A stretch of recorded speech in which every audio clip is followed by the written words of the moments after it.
বুদ্ধিমান মানুষের কাজকর্মগুলো দেখুন। একে তো এটা একটি সুন্দর বাড়ি, দ্বিতীয়ত এই সুন্দর বাড়িটি একটি কৃষি খামার হিসেবে রূপদান দিয়েছেন।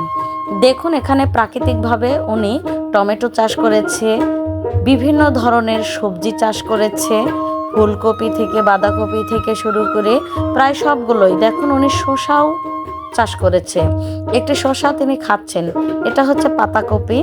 দেখেন এত সুন্দর একটা বাগান তিনি তৈরি করেছেন, সত্যিই অসাধারণ। এবং ছোট একটি পুকুরও দেখলাম।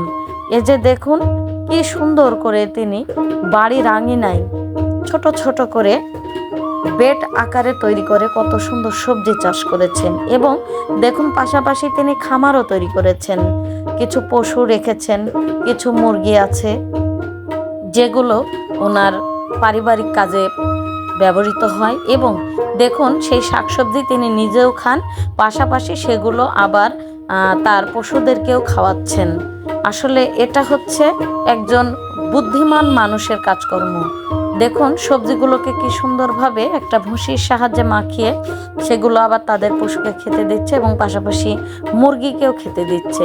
দেখুন ওনার ডিমের চাহিদাও পূর্ণ হচ্ছে, মাংসের চাহিদাও পূর্ণ হচ্ছে, পাশাপাশি আবার কৃষি সমস্ত ফল এবং সবজির চাহিদাও পূর্ণ হচ্ছে। তিনি যে একজন সফল একজন খামারি তা ওনাকে দেখেই বোঝা যাচ্ছে। এই যে ছোট্ট একটি পুকুর, অবশ্যই সে পুকুরে মাছও রয়েছে। দেখুন কত